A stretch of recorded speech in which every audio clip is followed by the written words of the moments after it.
Shri M Liju, ഈ നീതി ആയോഗിന്റെ സൂചികയിൽ ഒന്നാം സ്ഥാനത്ത് നിൽക്കുന്നു കേരളം എന്ന് മാത്രമല്ല, വികസനത്തിന്റെയും സാമൂഹിക പുരോഗതിയുടെയും ഒക്കെ വർഷങ്ങളാണ് കേരളത്തിലെ ജനതയ്ക്ക് മുന്നിൽ ഇടതുമുന്നണി സർക്കാർ കാഴ്ചവെച്ചത് എന്ന് മുഖ്യമന്ത്രി പറയുമ്പോൾ അദ്ദേഹം അടുത്ത തെരഞ്ഞെടുപ്പിലേക്കുള്ള ഒരു വേദി തയ്യാറാക്കുകയാണ്. അദ്ദേഹം മാത്രമല്ല, ഇടതുമുന്നണി ഒന്നാകെ. അപ്പോൾ മുഖ്യമന്ത്രിയുടെ ക്യാപ്റ്റൻസിയിൽ പിണറായി വിജയൻ ക്യാപ്റ്റനായി തന്നെ ഈ സർക്കാരിൻ്റെ വികസന നേട്ടങ്ങൾ, ഈ സർക്കാരിൻ്റെ പ്രവർത്തനങ്ങൾ, അതിൻ്റെ ഒരു പ്രവർത്തന റിപ്പോർട്ട് ഈ പൊതുസമൂഹത്തിന് മുന്നിൽ വെച്ചുകൊണ്ട് അടുത്ത തെരഞ്ഞെടുപ്പിലും ജയിച്ചു കയറാൻ കഴിയും എന്ന ആത്മവിശ്വാസമായിരുന്നു ഇന്ന് അദ്ദേഹം നടത്തിയ വാർത്താ സമ്മേളനത്തിലും കഴിഞ്ഞ ദിവസം വന്ന ഫേസ്ബുക്ക് പോസ്റ്റുകളിലും കഴിഞ്ഞ കുറച്ച് ദിവസങ്ങളിലായി വരുന്ന പ്രതികരണങ്ങളിലും കാണുന്നത്.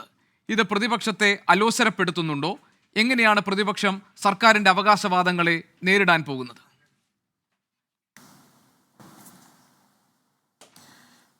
ഗോപികൃഷ്ണൻ എന്നോട് സംസാരിച്ചു തുടങ്ങിയത് തന്നെ നീതി ആയോഗിൻ്റെ കാര്യം പറഞ്ഞുകൊണ്ടാണ്.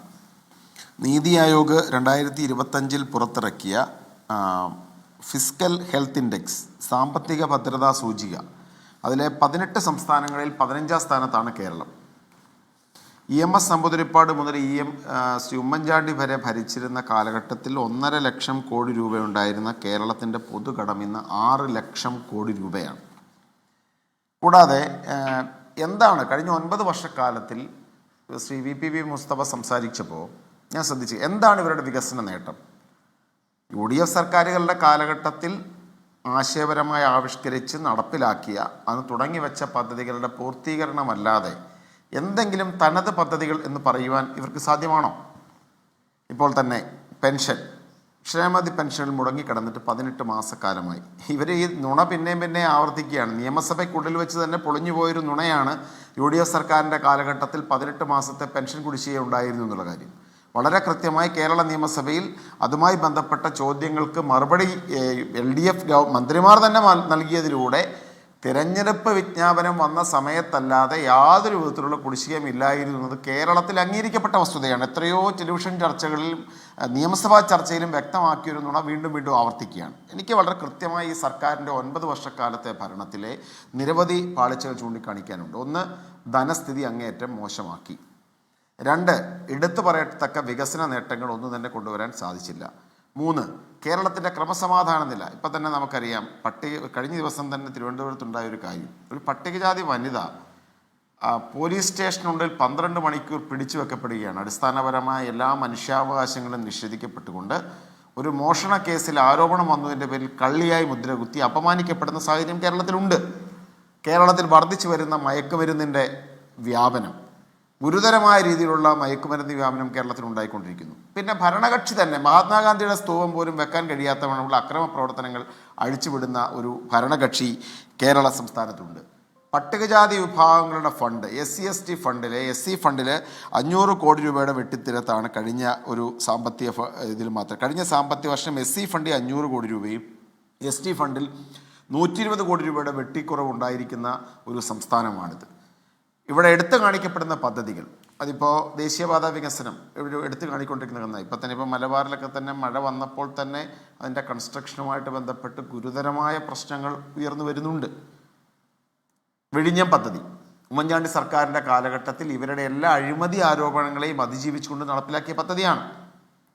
കണ്ണൂർ വിമാനത്താവളത്തിൽ മുഖ്യമന്ത്രി ശ്രീ പിണറായി വിജയൻ പറഞ്ഞത് മണ്ണ്, അതായത് റൺവേ പോലും മണലായിരുന്നു എന്നാണ്. ഇന്ന് KPCC പ്രസിഡന്റ് ശ്രീ സണ്ണി ജോസഫ് നടത്തിയ പത്രസമ്മേളനത്തിൽ 2016 കേരള നിയമസഭയിൽ കൊടുത്ത ഉത്തരത്തിൻ്റെ, അതായതുമായിട്ട് ബന്ധപ്പെട്ട കാര്യങ്ങളുടെ ഒരു റിപ്പോർട്ട് ഇന്ന് അദ്ദേഹം വായിക്കുകയുണ്ടായി. 2016 നിയമസഭാ ക്വസ്റ്റ്യനിൽ വിമാനത്താവളത്തിൽ ഏതെല്ലാം അനുവാദങ്ങൾ ഏതൊക്കെ പൂർത്തീകരിച്ചു എന്ന് ചോദിച്ചതിന് ഈ ഗവൺമെൻറ്, പിണറായി വിജയൻ സർക്കാർ തന്നെ പറയുന്നത് 3050 മീറ്റർ റൺവേ, 20 എയർക്രാഫ്റ്റ് പാർക്കിങ്ങിനുള്ള ഏപ്രൺ, ടാക്സി ട്രാക്ക് തുടങ്ങി നിരവധി കാര്യങ്ങൾ കണ്ണൂർ വിമാനത്താവളത്തിൻ്റെ പൂർത്തീകരണവും UDF സർക്കാരിൻ്റെ കാലഘട്ടത്തിലാണ്. അപ്പോൾ പിന്നെ എന്താണ് നിങ്ങളുടെ വികസന നേട്ടം?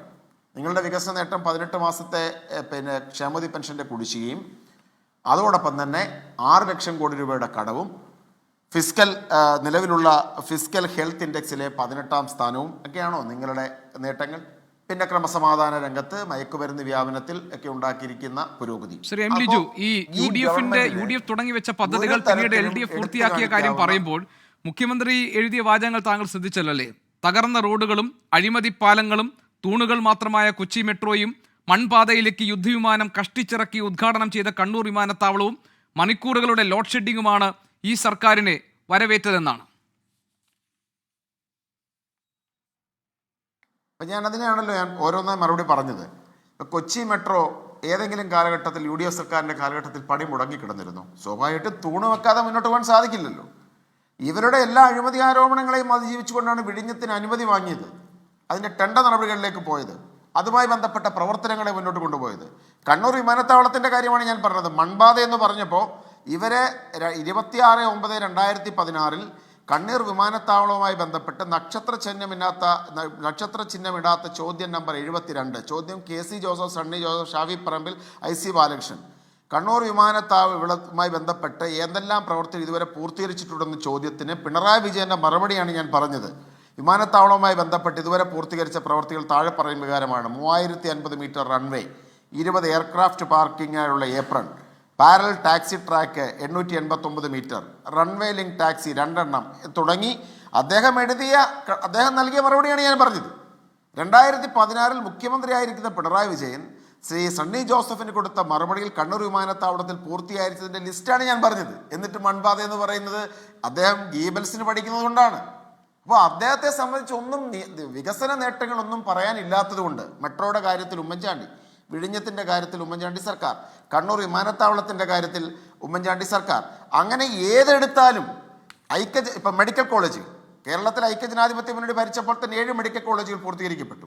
ഈ ഗവൺമെൻറ് വന്ന ശേഷം മെഡിക്കൽ കോളേജ് വല്ല മുന്നോട്ട്. അപ്പം എന്തെടുത്താലും, മെഡിക്കൽ കോളേജ് എടുത്താൽ എന്തെടുത്താലും ഒരു ഐക്യജനാധിപത്യ മുന്നണി സർക്കാർ ഇട്ട പദ്ധതികളല്ലാതെ കേരളത്തിൽ ഇവരെന്ത് ആവിഷ്കരിച്ചു? ഇവർ K-ഫോൺ ആവിഷ്കരിച്ചു എന്ന് പറഞ്ഞു. 20 ലക്ഷം ആളുകൾക്ക് ഇവർ സൗജന്യമായി ഇൻ്റർനെറ്റ് കൊടുക്കുമെന്ന് പറഞ്ഞു. 20,000-ഓളം പോലും ആൾക്ക് കൊടുത്തില്ല. കേരയിൽ ജനവിരുദ്ധമായ ഒരു കേരയിൽ പദ്ധതി, സിൽവർ ലൈൻ ആയിരുന്നു ഇവരുടെ ഡ്രീം പ്രോജക്റ്റ്. ഇപ്പൊ പശുവിനെ കെട്ടിക്കൊണ്ടിരിക്കുക മഞ്ഞക്കുറ്റിയിൽ. കേരയിൽ വരുമെന്ന് ഇപ്പോഴും പറയുന്നു. കേരയിൽ വരുമെന്ന് ഇപ്പോഴും ഈ സർക്കാർ പറയുന്നുണ്ട്. കേട്ടല്ലോ. ചെങ്ങന്നൂർ പ്രദേശത്ത് ഞാൻ പറഞ്ഞല്ലോ, ഇത് ഈ ഒരു ഗവൺമെന്റിന്റെ അവസാന കാലഘട്ടത്തിലേക്ക് അടുക്കുമ്പോൾ അന്ന് കൊണ്ടിട്ട മഞ്ഞക്കുറ്റികൾ നാട്ടുകാർ പിഴുതെറിഞ്ഞിട്ട് ഇപ്പൊ പലതിനും അതിനെ പശുവിനെ കെട്ടുന്നുണ്ട്. നാട്ടിലെ കന്നുകാലികൾ കെട്ടാനായിട്ട് ആ കേരളിന്റെ കുറ്റികൾ ഉപയോഗപ്പെടുത്തിയിട്ടുണ്ട്. അതല്ലാതെ ഇവർക്ക് എന്താണ് സാക്ഷാത്കരിക്കാൻ സാധിച്ചത്? ജനവിരുദ്ധമായ പദ്ധതികൾ പ്രഖ്യാപിച്ച് അതിൻ്റെ പേരിൽ കമ്മീഷൻ അടിക്കാൻ നടത്തിയ ശ്രമത്തിനപ്പുറത്ത് ഇവർക്ക് എന്താണ്? ഇപ്പോൾ പാലങ്ങളും റോഡുകളും, ഇപ്പോൾ സ്വാഭാവികമായിട്ടും എല്ലാ ഗവൺമെൻറ് വരുമ്പോഴും പാലങ്ങളും റോഡുകളും ഉണ്ടാകും. ഇപ്പോൾ ഭവന നിർമ്മാണ പദ്ധതിയെക്കുറിച്ച് പറഞ്ഞു. UDF സർക്കാരിൻ്റെ കാലഘട്ടത്തിൽ പഞ്ചായത്ത്, ബ്ലോക്ക് പഞ്ചായത്ത്, ഫിഷറീസ്, പട്ടികജാതി ന്യൂനപക്ഷ വിഭാഗങ്ങളായ 4.5 ലക്ഷം വീടുകളുടെ പൂർത്തീകരണം ഐക്യജനാധിപത്യ മുന്നണി സർക്കാരിൻ്റെ കാലഘട്ടത്തിലുണ്ടായി. ഇവർ ഈ പദ്ധതികൾ, ഫിഷറീസ് സ്കീമും ന്യൂനപക്ഷ സ്കീമും എല്ലാ തരത്തിലുള്ള പദ്ധതികളെയും ലയിപ്പിച്ച് ലൈഫ് കൊണ്ടുവന്നു. ലൈഫ് കൊണ്ടുവന്നതിൻ്റെ ഫലമെന്തായി? ലൈഫ് പദ്ധതിയുടെ ചെയർമാൻ, സെക്രട്ടറി ആയിരിക്കുന്ന ഇംപ്ലിമെൻറ്റിംഗ് ഓഫീസറായിരിക്കുന്ന ശിവശങ്കരൻ, അത് മുഖ്യമന്ത്രിയുടെ പ്രിൻസിപ്പൽ സെക്രട്ടറി ജയിലിൽ പോയി. അതിനും കുറേ പണം കിട്ടി, അതിനും തട്ടിപ്പ് നടത്തി എന്നല്ലാതെ അനുപമമായ ഒരു നേട്ടവും ഇവർക്ക് കൈയെടുക്കാൻ സാധിച്ചില്ല. ശരി ലിജു, നമുക്ക് അടുത്ത റൗണ്ടിൽ നമുക്ക് ബാക്കി കാര്യങ്ങൾ കൂടി ചർച്ച ചെയ്യാം.